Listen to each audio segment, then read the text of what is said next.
La existencia humana se despliega en un escenario donde el cuerpo es, a la vez, el actor principal y la cárcel de la identidad.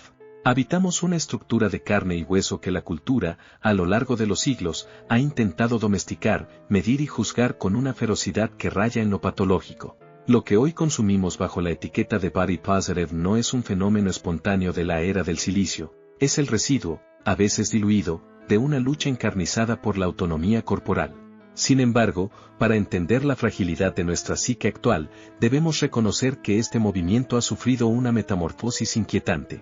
Lo que nació en los márgenes como un refugio para la alteridad radical, para el cuerpo que la biología o el destino marcaron con la diferencia, como las quemaduras severas, las malformaciones genéticas o la discapacidad motriz, ha derivado en una narrativa centrada casi exclusivamente en la validación de la gordura, transformando un acto de resistencia en una zona de confort estática que, en ocasiones, ignora la urgencia de la realidad fisiológica. Ahora, debemos descender a las capas más profundas, donde la moral y la medicina se fusionaron para crear el estigma. Durante siglos, la humanidad vivió bajo el dogma del preformacionismo, creyendo que el destino físico estaba sellado en un homúnculo diminuto. Pero con la llegada de la Ilustración, el cuerpo pasó de ser una obra divina a ser una máquina que el individuo debía gestionar. Fue en el siglo XIX cuando la delgadez dejó de ser un signo de pobreza para convertirse en un símbolo de superioridad moral y autocontrol. La medicina de la época, influenciada por una burguesía obsesionada con la distinción, comenzó a tratar la gordura no como un rasgo, sino como una falla del carácter. Si no podías controlar tu apetito, no podías controlar tu vida. Esta fue la base de la gordofobia médica, la idea de que el peso es un indicador directo de la virtud.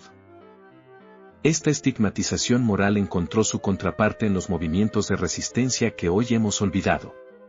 Antes de que el hashtag existiera, existían los cuerpos que la sociedad simplemente se negaba a mirar. Personas con desfiguraciones faciales por accidentes industriales, sobrevivientes de enfermedades que dejaban huellas imborrables y aquellos nacidos con discapacidades que la ciencia de entonces calificaba de errores.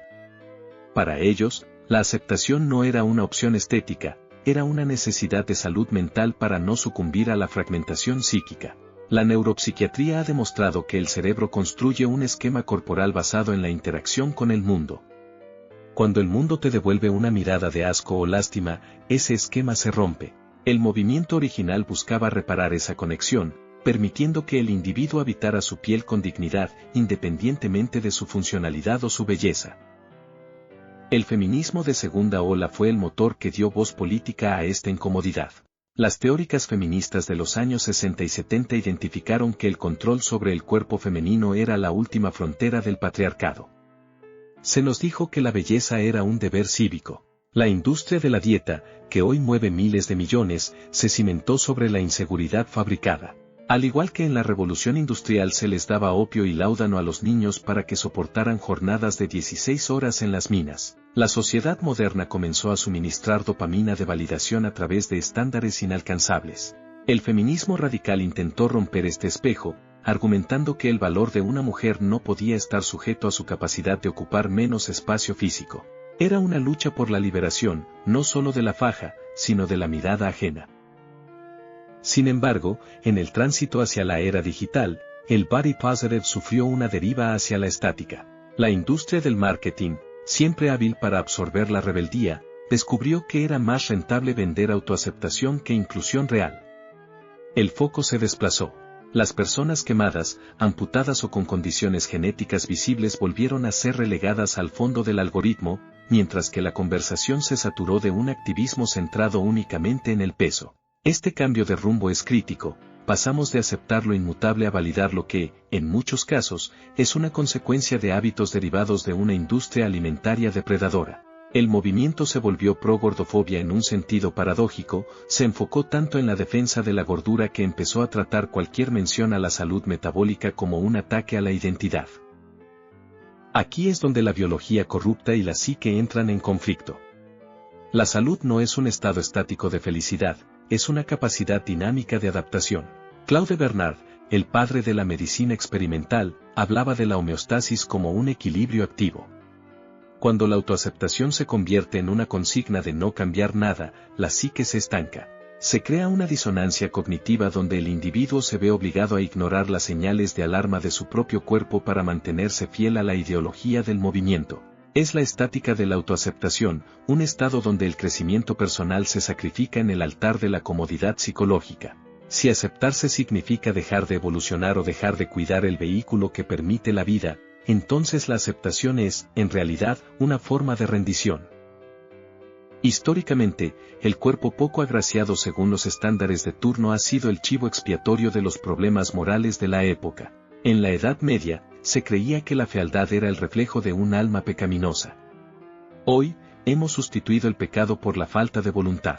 Pero el body positive actual ha caído en el error opuesto, creer que el cuerpo es un ente separado de la salud biológica. Esta desconexión es peligrosa.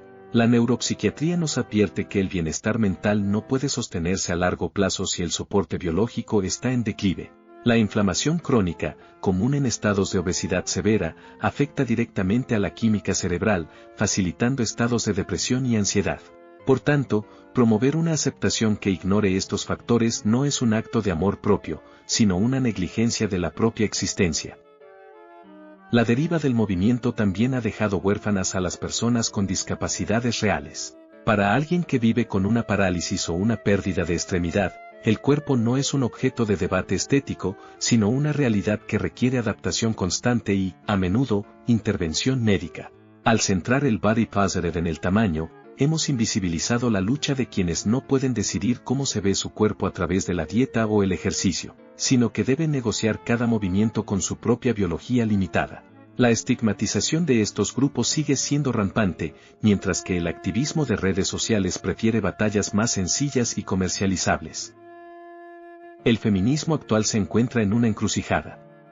Por un lado, defiende legítimamente el derecho a no ser juzgada, por otro, se enfrenta a la realidad de que la industria del confort es tan patriarcal y capitalista como la industria de la delgadez.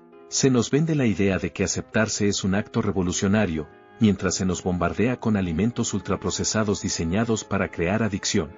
Es la misma lógica de los niños en las fábricas textiles: manténlos sedados, manténlos consumiendo, convéncelos de que su estado actual es el único posible.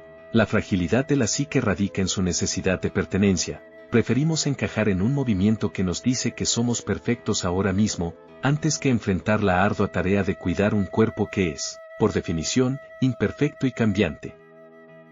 Debemos analizar cómo el conocimiento cognitivo actual contradice esta estática. El cerebro humano prospera con el desafío y la mejora. La plasticidad neuronal depende de que el individuo se perciba a sí mismo como un proyecto en curso, no como un producto terminado. Cuando el body positive elimina la aspiración a la salud física, le quita al cerebro uno de sus mayores estímulos de recompensa, el logro personal y la mejora de la capacidad funcional. Nos estamos convirtiendo en una sociedad de homúnculos digitales, atrapados en una autoaceptación que es, en el fondo, una forma de parálisis existencial. El espejo no está roto por lo que muestra, sino por la incapacidad de quienes lo miran para ver más allá del presente inmediato. La importancia de recuperar la raíz del movimiento es vital. Necesitamos un body positive que sea inclusivo con lo verdaderamente marginado, las cicatrices que no se pueden borrar, los miembros que no están, las pieles que el fuego cambió para siempre. Esos cuerpos nos enseñan la verdadera aceptación, la que nace del dolor y se transforma en fortaleza. La validación del peso es solo una pequeña parte de una conversación mucho más grande sobre la dignidad humana. Si permitimos que el movimiento siga siendo una herramienta de estática y complacencia, estaremos fallando a las futuras generaciones, entregándoles una psique que no sabe luchar por su propia salud porque le enseñaron que desear estar mejor es una forma de odio. Al descender al fondo de este iceberg, encontramos que la relación con nuestro cuerpo es el reflejo de nuestra relación con la mortalidad. Queremos aceptarnos tal como somos porque tenemos miedo al cambio, al envejecimiento y a la enfermedad. Pero la biología no perdona la estática. Somos procesos, no estados. La verdadera aceptación corporal debería ser un contrato de cuidado mutuo entre la mente y la materia. Te acepto como eres hoy, y porque te amo, trabajaré para que seas lo más fuerte y sano posible mañana. Cualquier cosa menos que eso es una traición al potencial de la vida. Las sombras del pasado, desde el preformacionismo hasta el láudano infantil, nos recuerdan que la humanidad siempre ha buscado atajos para lidiar con el cuerpo. Hoy, el atajo es ideológico. Preferimos la comodidad de una narrativa que nos absuelve de toda responsabilidad biológica. Pero la psique es frágil, y cuando el cuerpo falla, la narrativa se desmorona. Es imperativo reconstruir un pensamiento crítico que integre la medicina, la ética y la compasión, sin caer en la trampa de la validación vacía que el mercado nos vende como liberación. La deriva del body positive es un síntoma de una sociedad que ha perdido el contacto con la realidad táctil de la carne. Vivimos en la abstracción de las pantallas, donde la imagen es más real que el latido. En esa abstracción, es fácil creer que la salud es una opinión y que el cuerpo es un accesorio de la identidad. Pero el cuerpo es la identidad. Es el sustrato de cada pensamiento, de cada emoción y de cada sueño. Ignorar su fragilidad biológica en aras de una autoaceptación estática es el último error de una especie que, en su intento de ser libre, ha olvidado cómo ser animal.